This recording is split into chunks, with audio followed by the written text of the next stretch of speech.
Neemias do capítulo 1, nós vamos meditar do verso 1 até o verso 11, texto inclusive que já foi lido aqui hoje, se não me engano. Não foi, irmã Fabiana? Não? Capítulo 1, não? Então nós vamos ler verso de 1 até o verso de número 11, só que nós vamos ler pausadamente, de forma que eu vou pregando e nós vamos lendo as perícopes que eu estiver ministrando sobre elas. Eu não quero pregar em Atos hoje, não quero desviar a atenção dos irmãos, não quero vir com outra informação, quero manter a mente, o foco dos irmãos em Neemias e falar sobre características, aliás, uma das características notáveis desse grande líder de Deus, que é a oração. Característica essa que deve ser a característica de todo cristão que deseja ter uma vida vitoriosa, que deseja ser usado por Deus, que deseja ter as suas orações respondidas. Então, por isso eu quero falar sobre a oração de Neemias. E falando sobre a oração de Neemias, vou falar sobre oração forte. Os irmãos conhecem a oração forte? Sabe o que é oração forte? Os irmãos têm visto falar muito, não tem? Oração forte. Eu vou falar sobre oração forte então. Verso de 1 a 4. As palavras de Neemias, filho de Acalias, no mês de Quisleu, no 20º ano, enquanto eu estava na cidade de Suzã, Hanani, um dos meus irmãos, veio ajudar com alguns outros homens, e eu lhes perguntei acerca dos judeus que restaram, os sobreviventes do cativeiro, e também sobre Jerusalém. E eles me responderam: aqueles que sobreviveram ao cativeiro e estão lá na província passam por grande sofrimento, grande humilhação. O muro de Jerusalém foi derrubado, as suas portas foram destruídas pelo fogo. Quando ouvi estas coisas, sentei-me e chorei. Passei dias lamentando, jejuando e orando ao Deus dos céus. Meus irmãos, olhando para a oração de Neemias, a primeira característica de uma oração forte, uma oração poderosa, é a compaixão. A compaixão. A irmã Fabiana citou sobre esse ponto, sobre essa característica da oração de Neemias. A oração deve ser, se quiser ser uma oração forte, fruto de um coração compassivo, fruto da compaixão do orador por aquele a quem ele está orando. Nós sabemos que Jerusalém estava destruída pelos babilônios, o povo havia voltado do cativeiro após 70 anos de cativeiro. Nós sabemos que os muros estavam destruídos, essa nação estava humilhada, essa nação estava dilacerada em todos os sentidos, financeiro, econômico, espiritual, emocional. Um povo estava sendo humilhado por todos os outros povos. E é muito pertinente nós pensarmos na reação de Neemias, quando Neemias pergunta: e aí, como está o povo em Jerusalém? Como está a cidade de Jerusalém? A cidade está arrasada, o muro está destruído, o povo está humilhado, estão em frangalho. E Neemias então senta, chora, pranteia, lamenta.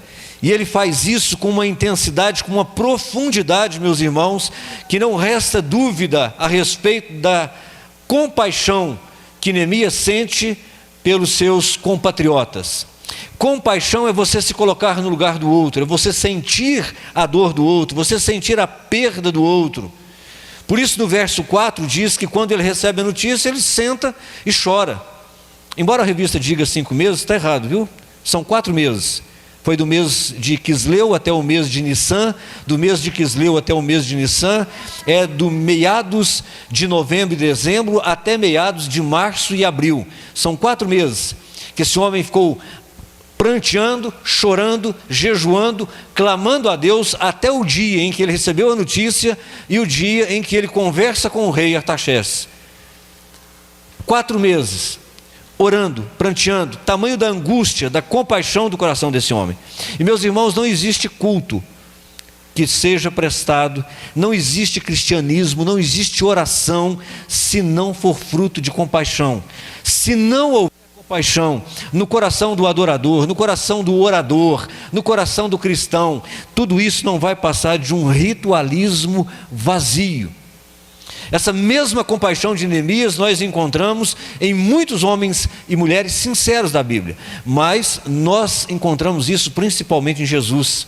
A oração de Jesus é poderosa, como foi poderosa, como era poderosa e é poderosa, porque Jesus é um homem que tem grande compaixão. Se você ler no texto de Mateus, no capítulo 9, verso 36, diz que ao ver as multidões, Jesus se compadeceu delas, porque elas estavam aflitas e desamparadas, como ovelhas que não têm pastor. Compaixão é o que Jesus tem por nós, teve por nós.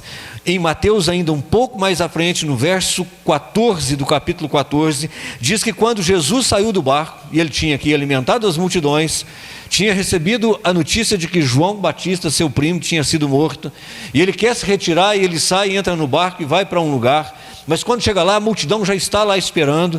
Diz que ele desce do barco, e ele tem uma grande compaixão por aquela multidão, e ele então sai do seu retiro, do seu momento a sós, e ele vai até aquela multidão, e ele cura a todos os doentes, por causa da sua compaixão.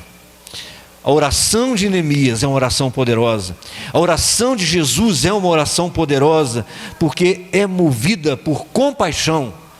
Sente a dor do outro e ora como se estivesse orando por si mesmo. Se as nossas orações forem movidas por sentimento de compaixão, de graça, de misericórdia, pode ter certeza que nós teremos uma oração forte, uma oração poderosa. E se não for assim, não passará apenas de uma vã repetição, de uma vã oração, sem nenhum fruto, sem nenhum efeito. Um ritual apenas. Em segundo lugar, a oração de Neemias é uma oração forte, porque é uma oração reverente. No verso 5 diz que, então eu disse, aqui Neemias contando a sua oração, e ele disse: Senhor dos céus, Deus grande e temível, fiel à aliança e misericordioso com os que amam e obedecem os seus mandamentos. O verso 6, na parte A, diz assim: que os seus ouvidos estejam atentos e os seus olhos estejam abertos para ouvir a oração deste teu servo. Veja como as palavras de Neemias têm tom e têm sensibilidade de alguém que sabe com quem está falando, de alguém que tem a reverência, tem temor. A oração é extremamente reverente, é uma oração de alguém que sabe expressar as virtudes, sabe expressar o caráter, sabe expressar a pessoa de Deus. Ele conhece Deus, ele sabe com quem ele está falando, ele sabe a quem ele está se expressando. Senhor, Deus dos céus, Deus grande, Deus temível, fiel, misericordioso. Quando Neemias vai falando dos atributos de Deus, do caráter de Deus, ele está dizendo: eu sei com quem eu estou falando, eu conheço esse Deus, eu sei do seu caráter, eu sei do seu coração, eu sei da sua compaixão, eu sei da sua misericórdia. Temor, reverente, um Deus grande, um Deus temível.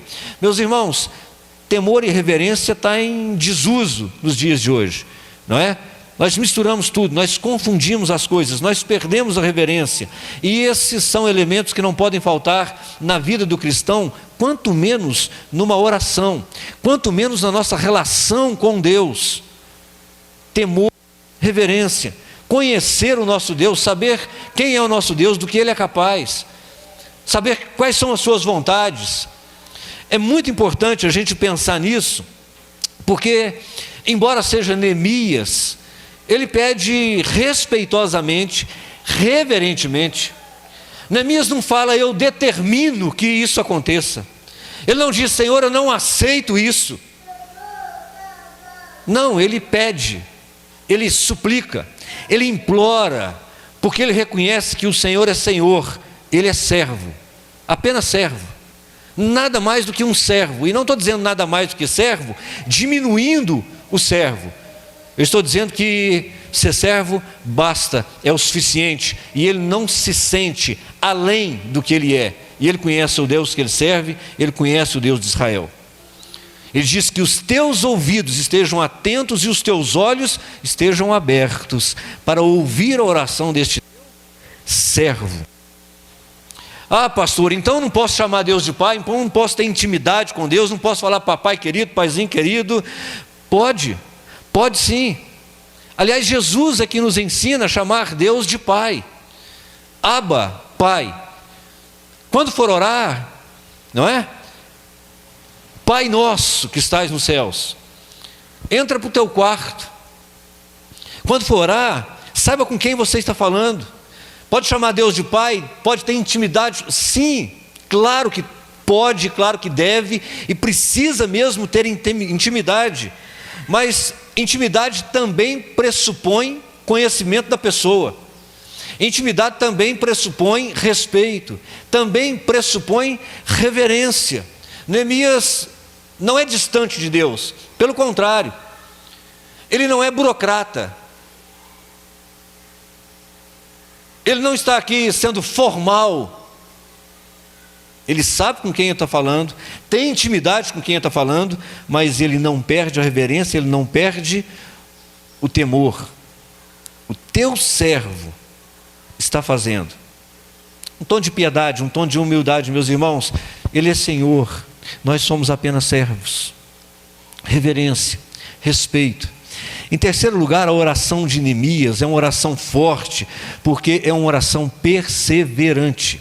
No verso 6, diz que ele orou durante todo esse tempo, 4 meses, e orava de dia e de noite. De dia e de noite.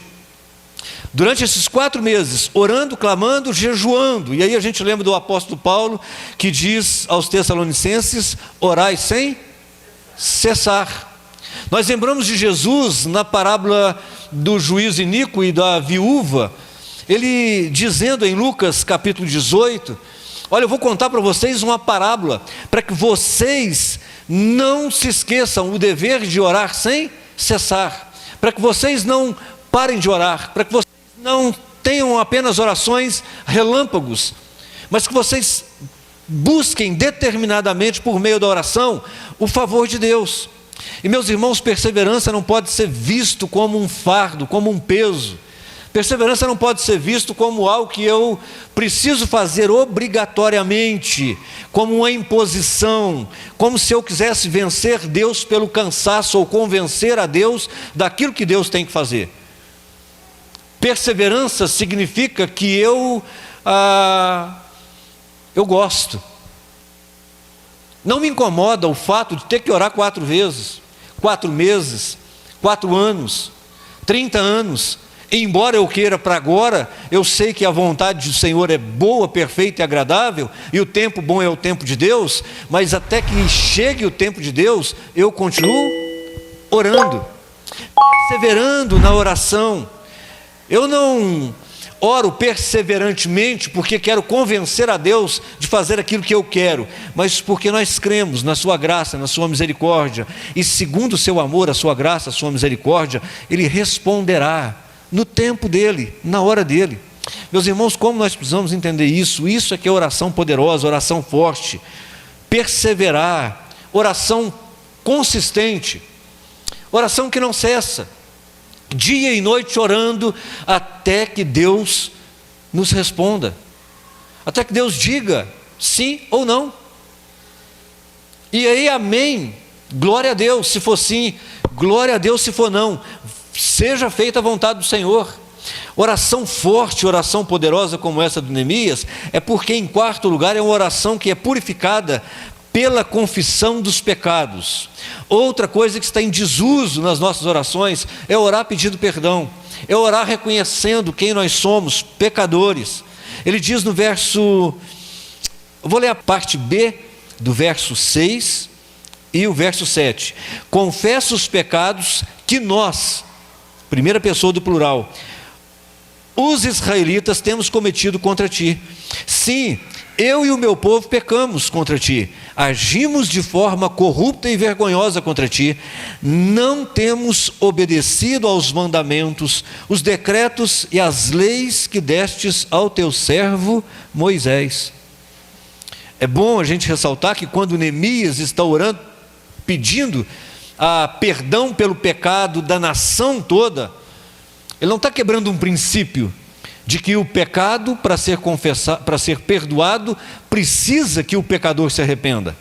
O que Neemias está fazendo é se identificando como pecador, se identificando com um povo pecador, assim como Isaías fez. Ai de mim, vou perecer, porque moro no meio de um povo de impuros lábios, e o meu também é. Reconhecer que nós somos um, que o pecado de um afeta o outro, que o meu pecado afeta o meu cônjuge, os meus filhos, a minha família, a minha igreja, a minha sociedade, a minha nação, porque pecado gera morte, gera destruição. E Neemias sabe que Israel está na desgraça que está por causa do seu pecado. O pecado da idolatria da nação, porque abandonaram a lei de Deus, porque não serviram a Deus, porque desprezaram os preceitos de Deus. E meus irmãos, isso é não se eximir da culpa, isso é não se eximir da responsabilidade. E nós devemos sim orar pelos nossos pecados e orar pelos pecadores, pedir para que Deus, através do Espírito e da palavra, os convença do pecado, da justiça e do juízo. Jesus não se identificou com o pecador no sentido de pedir perdão ou se colocar como pecadores, porque Jesus nunca pecou, porque Jesus não tinha pecado, porque Jesus era sem pecado, mas embora fosse sem pecado ou é sem pecado, ele se fez pecado por nós, e na cruz ele orou pedindo pelos pecadores. Ele disse: Pai, perdoa-os porque não sabem o que fazem, perdoa-os porque estão pecando contra o Senhor. Ele não se identifica como pecador, mas ele se compadece e ele ora pedindo pelo perdão dos pecadores. Isso é oração forte, isso é oração poderosa. Em quinto lugar, caminhando já para o final, a oração de Neemias é baseada nas promessas de Deus. O verso 8 e o verso 10, ele diz assim: lembra-te agora do que dissestes ao teu servo Moisés. Se vocês forem fiéis, eu espalharei vocês por entre as nações. Mas se voltarem para mim, obedecerem os meus mandamentos e os puserem em prática, mesmo que vocês estejam espalhados pelos lugares mais distantes debaixo do céu, de lá eu os reunirei, os trarei para o lugar que eu escolhi para estabelecer o meu nome. A oração de Neemias tem base, e base bíblica. Deus disse que se o povo pecasse, Deus os puniria, mas se o povo se arrependesse, Deus os traria de volta. Eu deixarei que as nações vizinhas entrem aí, arrasem vocês, levem vocês, espalhem vocês por todos os lados, mas o dia que vocês, lá do cativeiro, da miséria, se arrependerem e voltarem para mim, eu perdoo vocês, eu trago vocês de volta. Neemias está pedindo algo que já está no coração de Deus. A oração de Neemias é uma oração poderosa porque tem base bíblica. Quando tem base bíblica, significa que nós estamos orando em nome de Jesus. Orar em nome de Jesus não é apenas dizer, eu oro em nome de Jesus e pronto, tem que acontecer. Não, orar em nome de Jesus significa que nós estamos falando com Deus como se fosse Jesus que estivesse falando, autorizado por Jesus, dizendo aquilo que Jesus disse, querendo aquilo que Jesus quer, ou seja, orando de acordo com a vontade de Deus, e a vontade de Deus está expressa na sua palavra. Então, se eu conheço Deus, se eu conheço a vontade de Deus, se eu conheço a palavra de Deus, eu posso usar a palavra de Deus nas minhas orações, isso não vai falhar. Olha o que João diz na sua primeira carta, capítulo 5, verso 14: esta é a confiança que temos ao nos aproximarmos de Deus, se pedirmos alguma coisa de acordo com a sua vontade, Ele nos ouve. De acordo com a sua vontade. Onde está expressa a vontade de Deus? Na sua palavra. Então nós podemos usar a palavra de Deus. Isso significa que nós vamos estar lembrando a Deus porque Deus esqueceu? Não, de forma nenhuma. Simplesmente nós estaremos orando com bases na própria palavra, vontade e promessas de Deus. Por isso nós precisamos de escola bíblica, por isso nós precisamos de leitura bíblica, por isso nós precisamos de conhecer a palavra de Deus, para que nós não erremos nas nossas orações, para que nós façamos orações que sejam de fato a vontade de Deus, para que Ele então nos ouça e nos responda aquilo que nós estamos pedindo. Por último, meus irmãos, a oração de Neemias é uma oração forte, porque é uma oração de um orador disposto a ser a resposta da sua oração. Não tem oração forte se você não estiver disposta a ser a resposta da sua própria oração. Neemias, no verso, aí no capítulo 1, ele deixa isso muito claro no finalzinho do capítulo. Mas no capítulo 2, no verso 5, ele diz assim: e respondi ao rei, se for do agrado do rei, e se o teu servo puder contar com a benevolência do rei, que ele me deixe ir à cidade de Judá, onde os meus pais estão enterrados, para que eu possa reconstruí-la. A oração de Neemias não é: Deus, visita Judá, Deus, vai lá e resolve o problema, Deus, manda missionários para Judá, manda gente para reconstruir Judá, manda gente para reconstruir os muros. A oração de Neemias é: meu rei, se for da sua vontade, se for da sua benevolência, deixe que eu vá, deixe que eu seja um instrumento nas mãos de Deus, deixe que eu seja a resposta da oração que eu fiz a Deus durante 4 meses. Eu quero ver Jerusalém reconstruída, eu quero ver os muros da cidade reconstruídos, por isso então me deixa ir. Meus irmãos, é muito comum a gente ver orações desse tipo, não é? É muito comum a gente chegar e dizer para o pastor da igreja: olha, está precisando disso, está faltando aquilo, está faltando gente aqui, está faltando gente ali. Mas o ideal seria nós dizermos assim, porque os irmãos pensam que o pastor não percebe, né? O pastor não vê, e o pastor está vendo tudo. O que está faltando é quem diga assim: olha, eu vi que está faltando gente na recepção, quer que eu ajude? Quer que eu fique? Olha, eu vi que está faltando gente em tal área, eu me disponho, pode contar comigo, pastor. A nossa oração tem que ser essa: Senhor, em nome de Jesus, cria um meio, uma oportunidade para que eu vá lá no hospital e ore com os enfermos e visite os enfermos, para que eu vá lá no asilo, para que eu vá lá no orfanato, para que eu vá lá na casa número tal, na rua número tal, conversar com fulano de tal, para que eu seja instrumento nas mãos do Senhor para a salvação, para a reconstrução daquelas vidas. A oração poderosa é a oração que eu faço e me ponho à disposição para ser resposta dessa oração. Porque nessa oração, meus irmãos, eu mostro de fato quem eu sou. Porque a minha oração fala muito ao meu respeito. A minha oração fala muito ao meu respeito. Fala o que vai no meu coração, fala o quanto eu conheço de Deus, o quanto de Deus tem dentro de mim, o quanto eu me pareço com Jesus, fala da profundidade do meu amor, da minha compaixão, da minha graça, da minha misericórdia. E se o meu amor é um amor sacrificial, se eu estou de fato amando as pessoas pelas quais eu estou orando, a ponto de me sacrificar por elas, a ponto de sair do meu conforto, como fez Neemias, uma posição confortabilíssima, homem de confiança do rei, comia do bom e do melhor, estava no luxo, mas largou tudo e foi. Não é? E isso nos lembra, mais uma vez, Jesus, não é? Jesus, que não ficou só na oração, na intercessão, nas declarações de amor, mas ele deixou toda a sua glória, se fez homem, sendo homem se fez servo, e sendo servo morreu morte de cruz por nós, obedecendo ao chamado, obedecendo ao acordo, fazendo a vontade de Deus. Meus irmãos, oração forte não é oração desse ou daquele homem ou mulher por causa da sua posição, por causa do seu título, por causa dos apetrechos, dos adereços que esse ou aquela usa.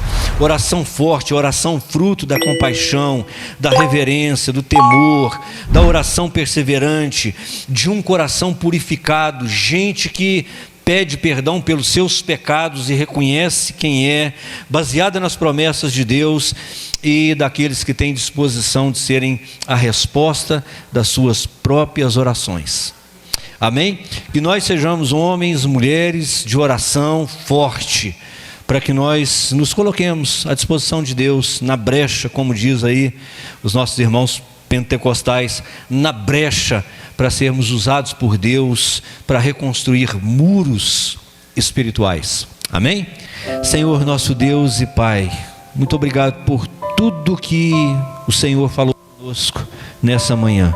Desde a hora que entramos até o momento em que nós encerramos essa reunião, o Senhor tem falado conosco, por meio da escola bíblica, por meio dos louvores, das orações, e agora dessa palavra. Que o Senhor nos ajude, ó Deus, a ouvir, guardar no nosso coração e vivermos, ó Deus, de tal forma que as nossas orações agradem ao teu coração e possam ser respondidas pelo Senhor, Pai. Mas sobretudo, ó Deus querido, que nós sejamos oradores de orações fortes, e oradores de orações fortes são aqueles que não podem nada, mas sabem, conhecem ao Deus que serve, que pode todas as coisas e que nada é impossível para Ele.